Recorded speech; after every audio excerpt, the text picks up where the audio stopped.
보겠습니다. 창세기 30절. 요셉이 이끌려 애굽에 내려가매 바로의 신하 시대장 애굽 사람 보리발이 그를 데리고 이스마엘 사람의 손에서 그를 사니라. 여호와께서 요셉과 함께 하심으로 그가 형통한 자 되어 그 주인 애굽 사람의 집에 있으니 그 주인이 여호와께서 그와 함께 하심을 보며 또 여호와께서 그의 범사에 형통하심을 보았더라. 요셉이 그 주인에게 은혜를 입어 심김에 그가 요셉으로 가정 총무로 삼고 자기 소유를 다 그 손에 위임하니 그가 요셉에게 자기 집과 그 모든 소유물을 주관한 때부터 여호와께서 요셉을 위하여 그 애굽 사람 집에 복을 내리심으로 여호와의 복이 그 집과 밭에 있는 모든 소유에 미친지라. 주인이 그 소유를 다 요셉의 손에 위임하고 자기 승려 외에는 간섭하지 아니하였더라. 요셉은 용모가 준수하고 아담했더라. 그 후에 주인의 처가 요셉에게 눈짓하다가 동침하기를 청하니 요셉이 거절하며 자기 주인의 처에게 이르되 나의 주인이 가중 재반 소유를 간섭지 아니하고 다 내 손에 위임하였으니 이 집에는 나보다 큰 이가 없으며 주인이 아무것도 내게 금하지 아니하였어도 금한 것은 당신뿐이니 당신은 자기 아내입니다. 그런즉 내가 어찌 이 큰 악을 행하여 하나님께 득죄하리까? 여인이 날마다 요셉에게 청하였으나 요셉이 듣지 아니하여 동침하지 아니할 뿐더러 함께 있지도 아니하니라. 아멘. 하나님 말씀하옵소서. 주의 말씀을 듣겠습니다. 온 우주를 말씀으로 창조하신 하나님, 빛이 있으라며 빛이 있었습니다. 이 시간에 하나님의 말씀으로 빛을 창조하듯이 우리를 말씀으로 새롭게 창조하여 주옵소서. 예수님 이름으로 기도합나이다. 아멘. 오늘 이 말씀을 통해서 축복의 통로가 되라라는 제목으로 같이 은혜를 나누겠습니다. 여러 사람한테 선포하시겠습니다. 당신은 축복의 통로입니다 라고 인사합시다. 당신은 축복의 통로입니다. 할렐루야. 오늘 요셉의 삶을 통해서 어떻게 축복의 통로가 되는지 한번 알아보는 시간 갖겠습니다. 요셉은요, 가는 것마다 복덩어리. 요셉이 축복의 통로가 돼가지고요, 온 가족도 한 70여 명의 가족들을 먹이 살리고요, 그리고 바로 왕, 그리고 이집트, 그리고 중동의 사람들 다 살리는 사람이 됐어요. 한 사람이 자기 가족들, 바로 왕, 그리고 이집트 사람, 중동을 살리는, 이 미들리스트, 그걸 살리는 그런 축복의 사람이 된 것을 볼 수가 있는 것입니다. 성경을 오늘 보니까요, 요셉 때문에 보디발 집에 하나님이 복을 주었대요. 보디발 때문이 아니고 요셉 때문에 그 한 사람 때문에 이 보디발 집에 복이 많은 거예요. 그래서 요셉은요, 남에게 선한 영향력을 발휘하는 그런 축복의 통로가 됐다는 거예요. 그래서 하나님 이름을 영원하게 했던 그런 사람으로 볼 수가 있는 것입니다. 어떻게 요셉이 축복의 통로인지 알아보겠는데, 첫 번째는 요셉은 하나님과 동행하는 사람이었어요. 2절 3절 봐보세요. 창세기 39장 2절 3절. 여호와께서 요셉과 함께 하심으로 그가 형통한 자 되어 그 주인 애굽 사람 집에 있으니 그 주인이 여호와께서 그와 함께 하심을 보며 여호와께서 그의 범사에 형통케 하심을 보았더라. 여기 보니까 여호와께서 요셉과 함께 계심으로 그래서 그가 형통한 자가 되었다라고 말씀합니다. 근데 애굽 사람 보디발이 이 사람을 보니까 요셉이 여호와께 함께 하시는 것을 볼 수가 있어요. 이방인이 이 요셉을 보니까 좀 달라요. 근데 하나님 함께 하는 것을 볼 수가 있고요. 그리고 여호와께서 그의 범사에 형통케 하셨더라라고 말씀합니다. 요셉과 하나님 함께 하시니까요, 요셉이 형통한 사람이 됐다는 거예요. 우리가 형통에 초점을 맞추잖아요. 그러지 말고 여호와와 동행하는가, 내가 예수님과 동행하는 것에 초점을 맞춰야 돼요. 그러면은요, 하나님과 동행하는 삶을 살게 되면요, 자동적으로 우리가 형통케 된다는 거예요. 이해되시죠? 형통에 우리가 초점을 맞추잖아요. 그러지 말고 내가 정말로 여호와 하나님과 동행하는가, 그것에 내가 관심을 갖고 그것에 우리 집중해야 돼요. 그러면 요셉이 하나님과 동행하니까 자동적으로 형통케 하는 사람이 됐다라고 말씀합니다. 요셉이 하나님과 동행하는 삶을 살았기에 유혹을 받았을 때 이런 고백이 나와요. 아까 9절 봐보세요. 정말로 하나님과 동행했는가 안 했는가 알아보려면 그 사람 위에서 무슨 소리가 나오는가 봐보세요. 이 집에는 나보다 큰 이가 없으며 주인이 아무것도 내게 금하지 아니하였어도 금한 것은 당신뿐이니 당신은 자기 아내임이라. 그런지 내가 어찌 이 큰 악을 행하여 하나님께 득죄하리까? 하나님 앞에서 사는 요셉을 볼 수가 있어요. 요셉이요, 그 여자 눈총이 무서운 게 아니고 하나님의 눈총이 더 무서운 거예요. 요셉은 보이지 않는 하나님을 보이는 하나님으로 의식하고 살았다는 거예요. 이게 중요합니다. 보이지 않는 하나님을 보이는 하나님을 의식하고 살다 보니까 내가 어찌 이 큰 악을 행하여 하나님께 득죄하리까, 그 소리가 나오는 거예요. 그게 요셉이 하나님과 동행하는 삶을 살았다는 증거예요. 그래서요, 요셉 때문에 보디발의 집이 복을 받고 밭에 식물도 복을 받아요. 요셉 때문에요. 그래서 요셉을 통해서 온 그 주위에 있는 사람들이 복을 받거든요. 근데 요셉을 만나는 사람들마다 영혼 유익이 복을 받아요. 여러분을 만나는 사람들마다 영혼 유익이 복 받는 역사가 임한 줄 믿습니다. 여러분 자신이 영혼 유익이 복을 먼저 받고요, 이게 흘러나가는 거예요. 옆 사람 한번 축복합시다. 당신을 만나는 사람마다 영혼 유익이 복을 받습니다 라고 인사합시다. 당신을 만나는 사람마다 영혼 유익이 복을 받습니다. 그 바울 사도는요, 사람을 3등급으로 세 가지로 분류를 해요. 데살로니가 전서 5장 23절에 보면은 바울이 이렇게 고백합니다. 데살로니가 전서 5장 23절, 평강의 하나님이 친히 너희로 온전히 거룩하게 하시고 또 너의 온 영과 혼과 몸이 우리 주 예수 그리스도 강림하실 때 흠없게 보존되기를 원하노라. 3등분을 한 거예요. 영혼 육으로. 사람을 영과 혼과 육으로 분리하는 것을 볼 수 있어요. 근데 예수 그리스도 강림하실 때까지 흠이 없이 보존된다는 게 뭐라면, 하나님이 우리를 하나님 형상으로 만드셨잖아요. 근데 예수 모르면 너무나 파괴됐어요. 너무나 하나님 형상에서 멀어나가지고 아주 자기가 주인으로 살아가요. 근데 예수 믿고 바로 쓰니까 영혼 육이 하나님 형상으로 다시 찾는 거예요. 그러니까 이 영혼 육이 하나님 다시 오실 예수님 다시 오실 강림하실 때까지 영혼 육이 흠없이 보존되기를 원한다는 거예요. 여러분, 하나님 형상으로 살아가시길 저는 축원드리겠습니다. 내가 하나님의 영혼 육을 아주 아름답게 보존돼서 사는 거예요. 그럼 나를 만나는 사람들마다 영혼 육이 복받는 거예요. 이 사도 바울을 통해서 초대교회가 많은 축복이 임했거든요. 사도 바울을 통해서 많은 사람들이 영혼 육을 복을 받는 걸 볼 수 있습니다. 여러분, 내가 누구를 만나는가 정말 중요한데, 내가 만난 사람이 내를 통해서 영적으로 사람들이 일을 쓰고 새롭게 되고 변화받아야지. 그래서 영적인 삶이 너무나 중요해요. 영혼 육. 어제 이단들만, 네팔에서 온 이단들인데 하나님 어머니라는 그런 이단들이에요. 근데 그런 영적인 삶이 아주 엉망인 거예요. 그래서 루이한테, 야, 만나지 마. 그냥 말할 필요가 없어요. 이단들이 입에서 나오는 말이 뭐예요? 쓰레기만 나오는 거예요. 그 쓰레기만 들을 필요가 뭐가 있어요? 너희들이 가만히 있고 우리 말 좀 들어. 그러면 모를까? 변론의 걔들은 막 전문가거든요. 그냥 변론에서 할 것이 아니에요. 진리를 선포해서 그들이 뒤집어져야 되기 때문에. 그래서 내가 만나는 사람이 내 영적인 삶을 힘들게 하고 있어요. 여호와 증인이나 몰몬이나 그런 사람들은 만나면 끊어야 돼. 그만 만나야 돼. 그리고 내가 만나는 사람이 혼과 육을 망치게 합니까? 나를 만나는 사람들이. 그래서 이상한 사람들 갖고 만나잖아요. 이상한 사상을 갖고 있는 사람, 그다음 마약이나 술이나 여러 더러운 것을 갖고 있는 사람들은, 그런 사람들은 몸을 망가치는 사람들이에요.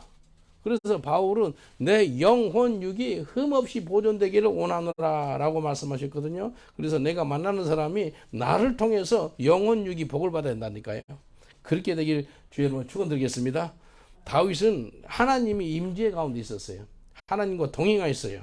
하나님과 동행, 하나님의 임재가 얼마나 중요한지 몰라요. 그래서 시편 16편을 8절 9절에 다윗이 이런 고백을 해요. 내가 여호와를 항상 내 앞에 모시며 그가 내 우편에 계심으로 내가 요동치 아니하니로다. 그러므로 내 마음이 기쁘고 내 영광도 즐거워하며 내 육체도 안전히 거하리니. 내가 여호와를 항상 내 앞에 모시겠대요. 누가요? 다윗이요. 하나님을 내 앞에 항상 모시겠다는 거예요. 하나님 앞에 산다는 다윗이에요. 그 코람데요. 그 삶이 최고의 축복입니다. 코람데의 삶. 하나님의 임재 가운데 사는 삶. 하나님과 동행하는 삶. 그런 게 얼마나 복인지. 오늘 아침에 새벽에 이제 계속 예배를 넣고 기도하고 그러는데 하나님께서 그 찰스 스폴전 목사님 있죠. 100여 년 전에 찰스 스폴전 목사님 목했던 곳이 엘레펀트 캐슬이에요. 런던 시내. 거기 성도가 그때 당시 2만 명이 넘게 모였어요. 세계 최대 교회였습니다. 그래서 사람들이 물어봐요. 찰스 스폴전 목사님 왜 이렇게, 그분 설교가 굉장히 은혜가 있거든요. 능력이 있어요. 설교집을 많이 폈습니다. 근데 왜 이렇게 그 사람들이 뒤집어지고 변화받고 새로운 삶을 살게 되고 회심이 나타나고 어떻게 이렇게 목회를 잘합니까? 설교 가운데 왜 이렇게 능력이 있습니까? 물어보니까 뭐라 그런지 알아요? 아, 내가 한 게 아니고 하나님이 다 은혜인데, 근데 발전소가 있어요. 그래, 발전소. 발전소가 영어 뭐예요? 뭐 파워하우스. 파워하우스 발전소가 있대요. 뭔 말인가 싶은데, 근데 강대상 밑에가 발전소가 있습니다. 20명에서 30명 정도가요. 찰스 스포츠 목사님이 설교할 때 밑에서 계속 중보기도 하는 거예요. 설교자를 위해서, 또 듣는 청취자를 위해서 계속 기도해. 그러니까 말씀이 선포되니까 그 말씀을 통해서 성도들이 뒤집어지는 거예요. 역사가 나타나는 거예요. 그래서 내 강대상 밑에, 이 밑에가 이 발전소예요. 그래요. 그것을 이제 알기 때문에 깨닫고 아침에 기도하는데 스폴츠 목사님 것처럼 우리 교회 사는 사람들을, 그래서 우리 밑에가 다른 여기 위에서 위에서 나와 우리 성도들을 위해서 기도하라는 마음을 줘요. 그래서 우리 교회 살고 있는 이제 둘이를 불렀어요. 그 존하고 마크를 불렀어요. 근데 존하고 마크를 불렀는데 존이 그 손에 무슨 책이 하나 들고 있어요. 무슨 책이니 보니까 무슨 책일게요? 찰스 스폴즈 목사님 책이에요. 신비하지 않아요? 내가 아침에 찰스 스폴즈 목사님 그것처럼 그 기도해라 그러는데 그 손에 하필이면 찰스 스폴즈 목사님 책이 있어요. 그래서 그거 보고 있대. 야, 신비하죠? 이건 영이에요, 영. 아, 우연이 아니에요. 필연입니다. 성령께서 내한테 찰스 스폴즈 목사님 목회할 때 역사가 나타나는 것처럼. 근데 걔가 그 책을 보고 있는 거예요, 아침에. 그걸 들고 손에 있는 거예요. 야, 어떻게 신비하네. 이거 하나님이, 내가 하나님과 동행하는 것에 내 개인적으로는 간증이고, 그 형제도 마찬가지예요.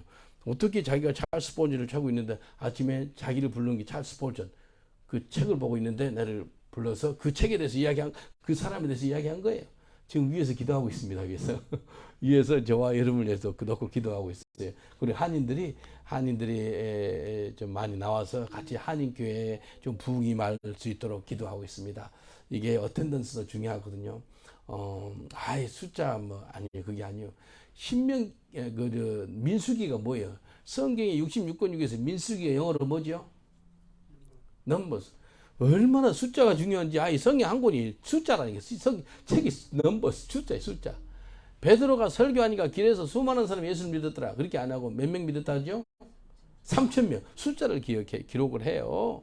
그러니까 100여 년 전에 한 20명 정도가 기도하니까 2만 명 넘는 교회가 됐다면 한 2명 기도하니까 최소 20명 이상 그 주님 앞에 나오지 않겠어요? 그래서요, 이게 숫자도 중요한 거예요. 이 동네에 한인들도 있거든요. 한인들이 나와서, 한인들이 불받아서 하잖아요. 한인들이 능력을 받아서 하면 영국과 유럽에 선교하는데 아주 큰 역사가 나타날 수가 있는 것입니다.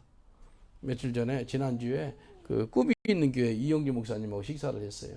식사하는데 청년들이 여기서 공부하고 해서 결혼을 해가지고 윈블도 이쪽 남쪽에 사는데, 그래서 그 얘들 데리고 시내까지, 거기도 상당히 큰 교회, 아마 런던 순복교회 다음으로 제일 클 거예요. 아마 몇백 명 모여요.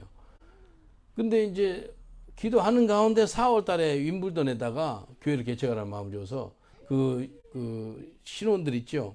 얘기 나누고 그만 있는데 그 길로 윈블던에 개척했대요. 4월 달에. 그럼 이제 지금 이제 한 9월 됐으니까 한 5, 6개월 만에 지금 몇 명이나 모이세요? 그러니까 100명 모인대. 100명 넘게 모여 얘들까지. 이게요. 그래서 그럼 어떻게 10명 정도가요. 10명 정도가 그 아침 예배 섬기려고요. 그 유학생들이요. 아침 일찍 일어나가지고 10시까지 온대요. 그래서 주일학교 그걸 섬기고, 또 오후 예배 또 런던 시내 들어가고, 그래서 섬기고. 그래서 유학생들이 반 선교사더라. 선교사. 그냥 공부하고 그냥 공부만 끝난 게 아니고, 야, 대단한 분들이네. 정말 귀하네요. 그래서 참 부럽더라고. 부러운 게 다른 게 아니고 선교사도 아니고 유학생인데 오전에 주일학교 선교로 인물들에 내려가고 오후에는 그 시내 가가지고 또 섬기고 그렇게 하나님이 그렇게 하시더라고요. 이게 다 가만히 보니까요. 하나님과 동행하면은 오늘 아까 아침에 얘기한 것처럼 하나님이 나한테 찰스 스포전 목사님처럼 기도하는 사람을 세우라 그래서 지금 기도하고 있어요. 그랬는데 그 형제가 찰스 스포전 목사님 책을 손에 쥐고 있는 거예요. 그 우연일까요? 우연이 아니고 그거 봤지? 하나님 영은 한 영이 한 영. 내게 성령께서 역사하셔가지고 그 사람이라서 그 목사님이라서 이야기하고 하더니 그 청년도 좋은 형제도 그 사람에 대해 책을 갖다가 지금 보고 있더라는 겁니다. 여러분 이 땅에 살아갈 때 하나님과 동행하는 삶을 살게 되면은요 축복의 통로가 됩니다. 축복의 통로가 자동으로 되는데 어떻게 해요? 하나님과 동행이 우선입니다. 옆 사람한테 인사합시다. 하나님과 동행하면 자동으로 축복의 통로가 됩니다. 라고 인사합시다. 하나님과 동행하는 사람 되면 자동으로 오토매티컬리 축복의 통로가 된다니까요. 하나님과 동행하는 게 중요해요. 구약에 두 명이 죽음을 보지 않고 청나라간 사람이 있어요. 누굴까요? 에녹하고 엘리야. 두 사람이 죽음을 경험하지 않고 천국 간 사람이에요. 모든 인간은요 죽음이라는 것을 통과해서 이제 뭐 지옥 가기도 하고 천국 간 사람도 있고 그렇지 않겠어요? 근데 이 사람 두 사람은 죽음을 보지 않고 천국 갔다니까요. 얼마나 감사해요. 우리 예수 믿는 사람들은 특별히 지금 살아있는 사람들은 우리 살아있는 생전에 예수님 다시 왔으면 좋겠어요. 공중 재림하면 좋겠어요. 죽음 보지 않고요. 창세기 5장 21절로 24절 보면 에녹에 대해서 이렇게 말씀하세요. 창세기 5장 21절로 24절. 에녹은 65세 무드셀라를 낳았고 무드셀라를 낳은 후에 300년을 하나님과 동행하며 자녀를 낳으며 그가 365세를 향수하였더라. 에녹이 하나님과 동행하더니 하나님이 그를 데려가심으로 세상에 있지 아니하였더라. 노아가 에녹이죠. 에녹이 몇 세에 무드셀라를 낳았다고요? 에녹이 65세. 65세 무드셀라를 낳아가지고 300년 동안 하나님께 동행하는 삶을 살았더라. 그리고 무드셀라는 몇 살까지 살았을까요? 우리 인류의 최고로 오래 산 사람 969세를 살았어요. 그래서 에녹이 무드셀라를 낳았고 300년 동안 하나님과 동행했더라 라고 나옵니다. 그리고 온 인류의 생명 중에 가장 오래 산 사람이 무드셀라를 낳았는데 에녹이죠. 꼭 노아가 나오네. 에녹이 무슨 계기가 있었던 거예요. 근데 무드셀라를 낳고 하나님과 동행하는 삶을 살았다는 거예요. 하나님과 동행하는 삶. 에녹이요 정말 하나님께 쓰임 받았는데 다른 게 아니고 하나님과 동행하는 거. 하나님과 동행하다 보니까 축복의 통로가 됐고요. 놀라운 임마누엘 은총을 배운 거예요. 하나님과 동행하는 삶. 이게 큰 복입니다. 우리 옆 사람을 축복합시다. 임마누엘의 축복을 받으세요. 라고 인사합시다. 임마누엘의 축복을 받으세요. 마태복음 1장 23절에 보니까 보라 처녀가 잉태하여 아들을 낳을 것이요 그 이름은 임마누엘이라 하리라 하셨으니 이를 번역한즉 하나님이 우리와 함께 계시다 함이라. 임마누엘은 두 개의 말이 하나가 된 거예요. 임마누 우리와 함께 하시다. 엘은 하나님이죠. 그래서 하나님은 우리들과 함께 하시다라는 뜻이 임마누엘이에요. 하나님 우리와 함께 하시는데 우리가 누구를 무서워하세요? 누구를 두려워하고 부러울 사람도 없습니다. 정말로 하나님이 나하고 동행하는 것을 알고 있는 사람은요 무서운 사람 없고 두려운 사람 없고 부러울 사람도 없고 정말입니다. 강하고 담대합니다. 예수님 우리하고 동행하겠다고 약속하셨어요. 이렇게 약속하셨습니다. 마태복음 28장 20절에 보니까 내가 너희에게 분부한 모든 것을 가르쳐 지키게 하라. 볼지어다 내가 세상 끝날까지 너희와 항상 함께 있으리라 하시니라. 언제까지 함께 있는다고요? 세상 끝날까지 동행하겠다는 거예요. 네? 하나님 우리한테 약속하셨어요. 임마누엘 축복을 동행하는 은총을 허락해 주겠다고 약속하셨어요. 나는 죽고 예수님이 사는 삶을 살게 되잖아요. 그러면 주님과 동행하는 삶을 사는 거예요. 내 속에 예수님이 살잖아요. 예수님과 동행하는 삶을 살게 되면 가는 곳마다 남을 축복하는 축복의 통로가 된다니까요. 우리가 죄 짓고 나면은 하나님의 임재가 떠나게 돼요. 그래서 회개를 해야 된다는 거예요. 죄 지면은요 하나님 임재에서 떠납니다. 다윗이 죄 짓고 나서 간절히 기도하는 시가 시편 51편 11절에 이렇게 말씀해요. 나를 주 앞에서 쫓아내지 마옵시며 주의 성신을 내게서 거두지 마옵소서. 하나님 임재에서 쫓아내지 마다라는 거예요. 죄 지니까요 아담과 하와를 에덴 동산에 쫓아내요. 죄 지니까 하나님의 성신이 떠나가는 거예요. 삼손도 죄를 지니까 어떻게 되죠? 불순종의 죄를 지니까 하나님 신이 떠나는 거예요. 신 떠난지도 몰라요. 사울왕도 죄를 지니까 하나님 영이 떠나는 거예요. 죄 지면은 신이 떠나는 거예요. 그래서 하나님께 기도하는 거예요. 하나님 나의 죄를 용서해 주세요. 하나님 나의 죄를 용서해 주세요. 우리한테 약속한 게 있지 않습니까? 나와 평생 동안 동행해 주시겠다고. 하나님과 동행하는 삶을 살면은 이제 축복의 통로가 되는 거예요. 우리 교회에 위치에 살고 있는 존 있죠. 존 6남매더라고요. 사람 1년인데 6남매 중에서 자기가 예수를 믿고 완전히 뒤집어진 거예요. 그러니까 그 시리아 있죠. 시리아 정교회가 있어요. 뭐 캐톨릭하고 똑같아요. 그러니까 집에 있는 마리아상 있죠. 마리아상을 밖에 버려버렸네. 버려버리니까 이제 이 가족들이 화가 나가지고 아주 몰매를 맞아요. 자기 형제들하고 동생들 남자들한테 또 아버지한테 잘못 맞아가지고 아버지가 좋은 갈비뼈를 부지러요. 마리아상을 밖으로 빼놓고 버렸다 그래가지고 엄청 어려움을 당했더라고요. 근데요 하나님과 동행하는 삶을 살기에 그렇게 핍박을 받았지만도 지금 하나님이 일하고 있지 않는가. 온 가족들이 아직도 예수를 다 안 믿어요. 온 가족들이 존을 통해서 예수를 믿지 않는가라는 그런 기대가 옵니다. 그래서 가족들 초청해라 그랬어요. 영국이 초청하면 여기서 예수 믿고 변화받지 않겠는가 그러면서 초청해라 그랬어요.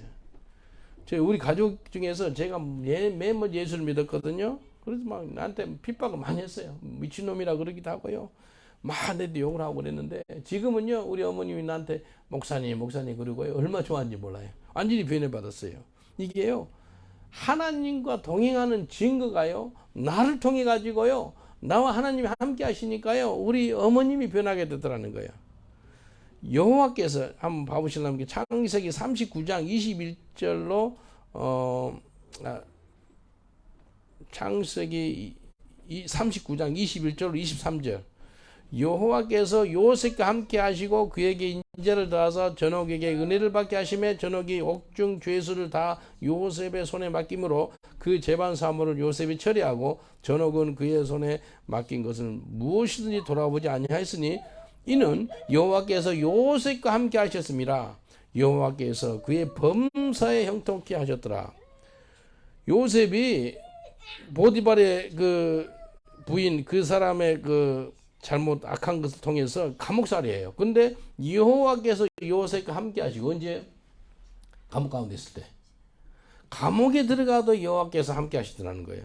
그래서 감옥 안에서도 여호와께서 요셉과 함께 하셔서 여호와께서 그의 범사를 형통케 했더라는 거예요. 감옥 안에서요. 그래서요 중요한 것은 내가 어디 있느냐가 중요한 게 아니고 내가 여호와와 동행하고 있는가 이게 중요합니다.